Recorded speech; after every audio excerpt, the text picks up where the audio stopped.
Hey guys, so here's my first coffee attempt video. What I'm going to do here, first I'm going to attempt to brew some espresso in the Moka Pot, and then I'm going to use that to test two syrups that I've owned for a while and never tried them in this context, which are DaVinci syrups. I normally like Monin, and that's just simply because somebody recommended Monin's French vanilla to me for my iced caramel macchiatos.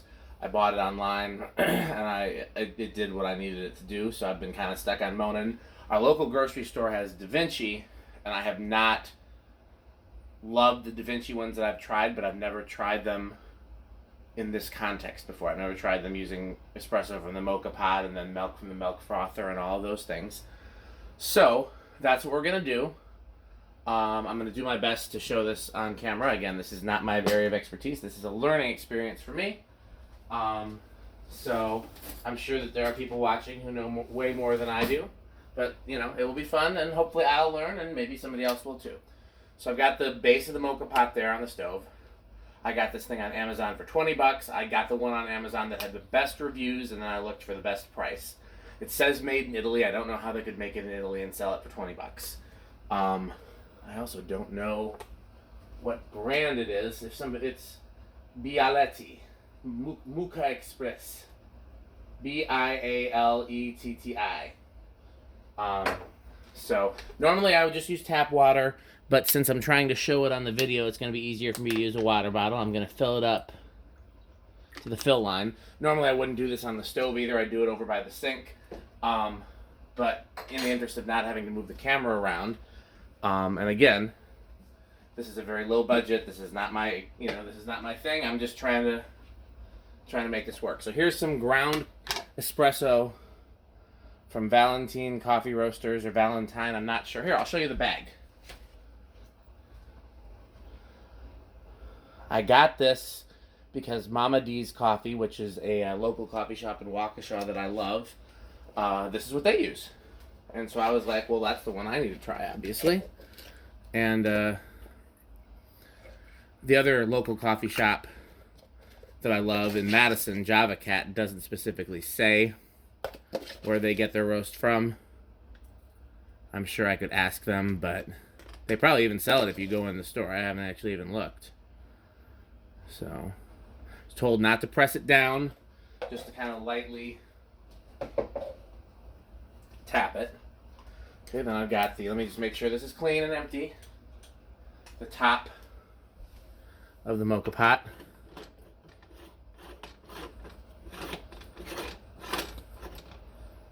Now you can see I spilled a few coffee grounds, which would not bother me in life, but does bother me if you can see them on camera. So, that smells really good too. So, there have been conflicting things about whether or not you can even use an electric stove and what heat to use it on. This has worked fine. This is not the first time I've used it. Some of my friends say medium, some say medium high. So I've just stuck with 6 on my electric stove.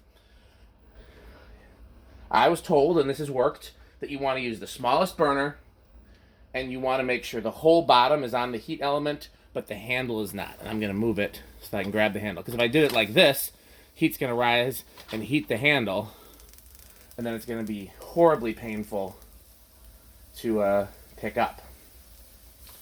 So we're going to watch that. I may speed up this video, do like a little time-lapse thing, or I may just let it roll. So the reason I'm using this for the taste test videos is because so far this has been the closest to the espresso that I've been getting. I believe I can get there with an espresso as well with the right pod, and some of these videos are going to be comparing this roast specifically to the pods to find out which pod is best. I've got a lot of pods that I have here to try, and I can always buy some more. But in the meantime, I'm going to use this until I run out of this espresso, and then I can always get more. It's in Milwaukee. And then someone today gave me this espresso. I don't know if it's ground or not. Yeah, it's ground. Nice. You're hearing it sizzle mainly because of the water that I splashed on there when I was, see, when I was cleaning it. Nothing's happening yet.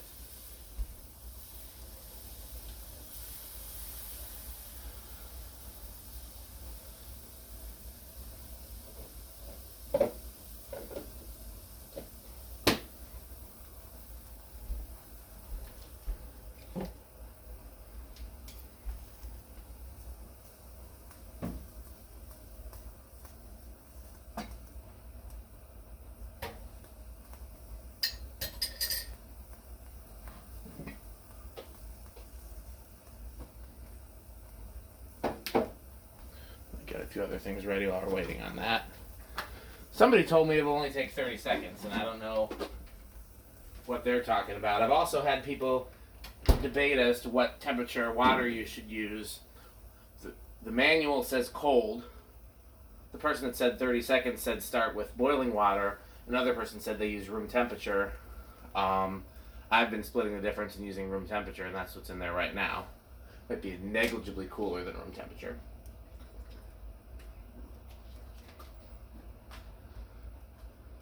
I don't know if it hurts the process. I'll every so often peek in and see. Oh, nothing yet. And basically, what I was told is as soon as you hear it boiling is when you want to take it off the heat. And I've done some kind of experimenting to see if that jives with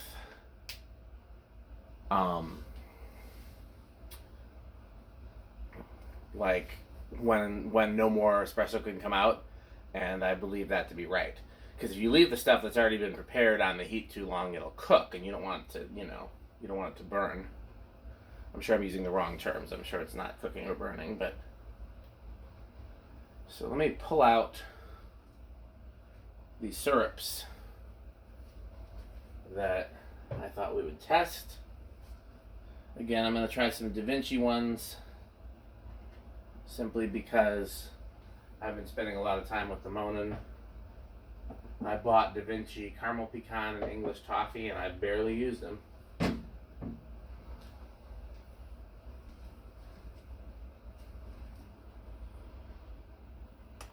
Again, you don't want to touch anywhere but here and here. You'll have a fun surprise, and the hospitals are already pretty full right now, so I would steer clear of that kind of fun. In case anybody is wondering what that is in the back, that's cooking fat that my wife saves because she is a very learned cook, and apparently that's something that the pros do. It looks unpleasant, but apparently it is the source of much flavor, and you can use a small amount, which would have minimal negative health consequences, but maximum flavor consequences. I'm just looking at the syrups that I have out, which is not all the ones I have so far. I think my favorites, besides the French vanilla, which is just kind of a baseline so far, and I'll do all these on camera, but and a lot of them I haven't tried with the espresso yet. I've just tried them with other, coffee preparations. But I love the Monin pistachio. I love the Monin amaretto. I love the Monin almond. I hear it starting to do things. Let's see if we see anything. Yep, see a little bit of coffee coming out?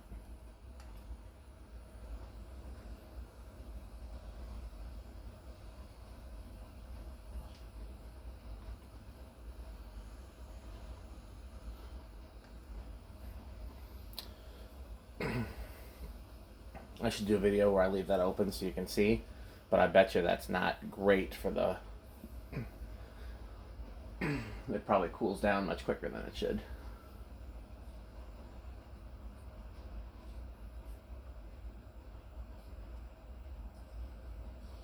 You can kind of faintly hear it.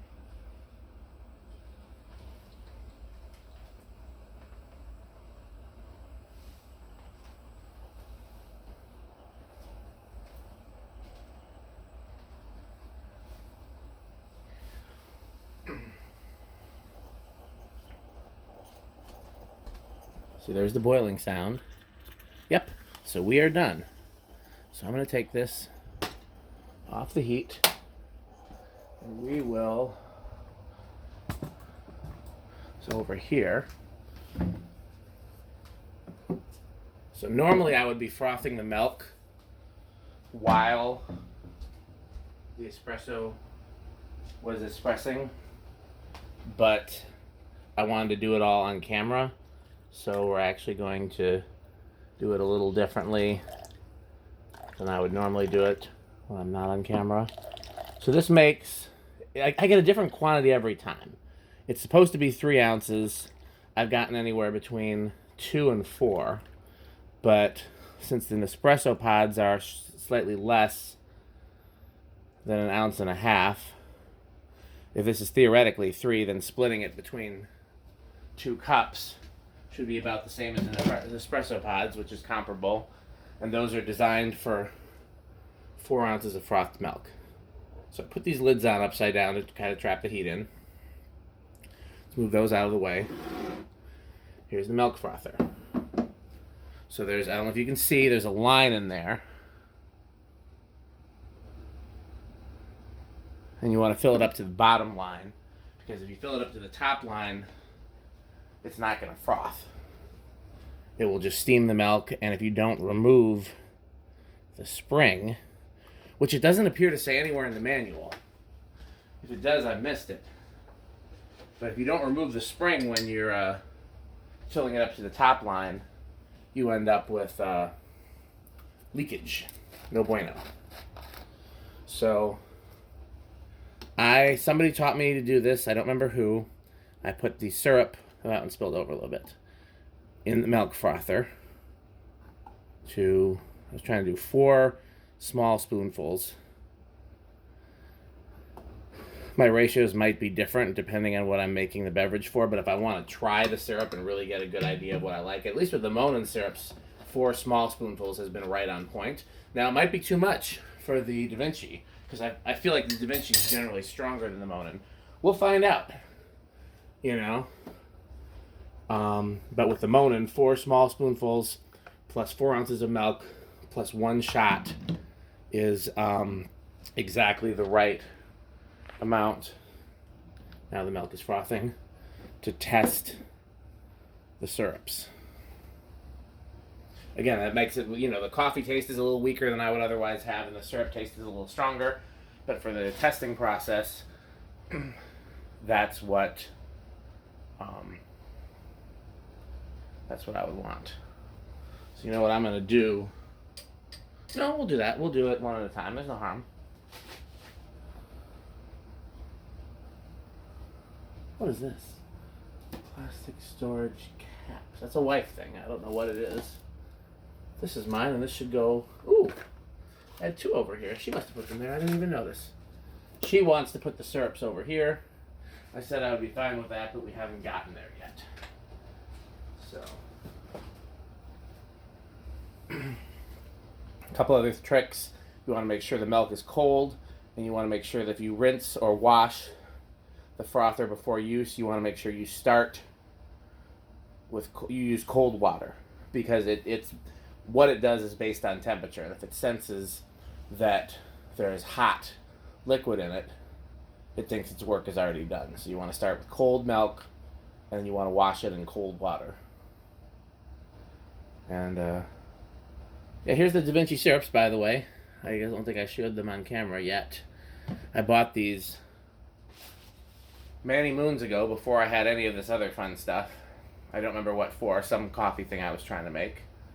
And never used much of them, but I did give a lot of the English toffee away, which is, I believe, what I put in here. I believe this was English toffee. Sure smells like English toffee. Can you see that? I should have made sure that was on screen so you could see how beautifully frothy and coffee-y it looks. Okay, well, let's see how that tastes.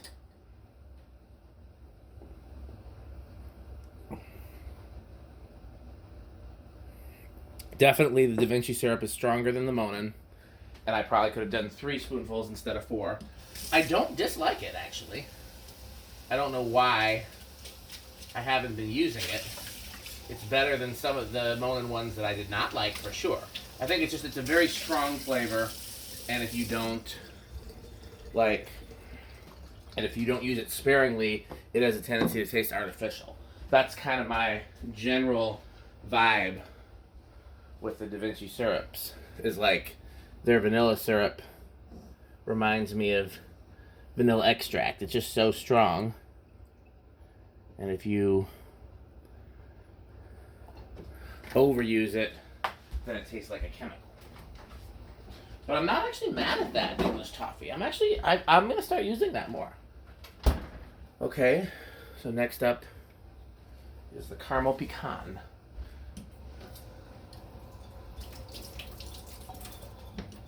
I rinsed out the milk frother.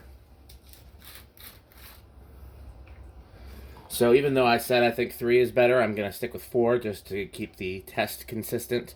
I think probably through the course of these videos,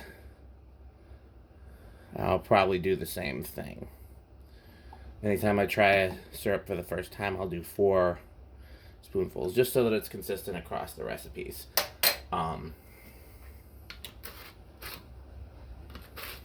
Smells very nutty. Would be wonderful if it was similar to Starbucks Toffee Nut, which is what got me started on buying syrups, and is getting very hard to find. Drink some more of this. Yeah. I am not at all against that. Ironically, somebody gave me a bottle of it earlier today that I was planning on sharing because I don't use it much.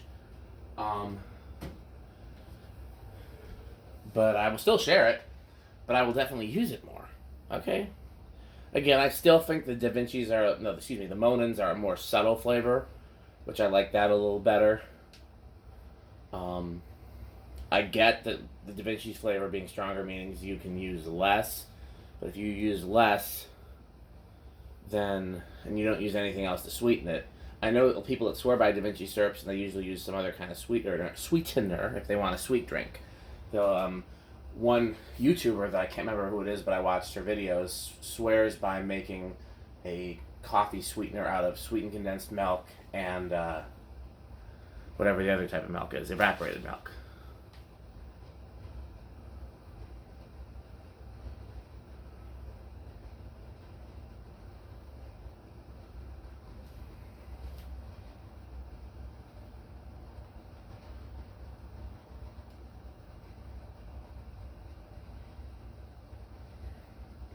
Okay. Still seems warm enough. This time you can see me pouring it in there. And if I don't add the syrups, then it's often so foamy that I have to scoop out the foam. So I feel like adding the syrups makes it exactly the right consistency. I probably wouldn't stir it if I wasn't doing this for testing purposes, because I like it takes away some of the froth.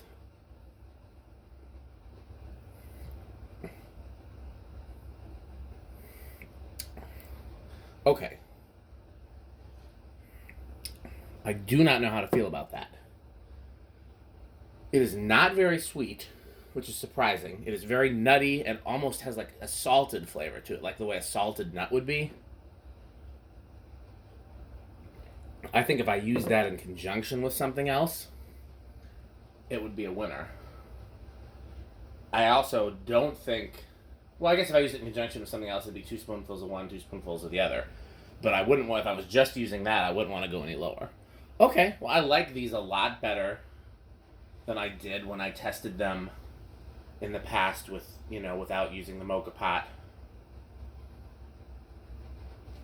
Or even the Nespresso. So, you know what? Okay, one last test. What if I were to use those two together? Would I create an amazing... So this would be the equivalent of, using 2 spoonfuls of each. And then you'd have half the size, which would be the same size as the other one. And now I've got double size. Now I've got 2 shots, 8 ounces of milk, etc.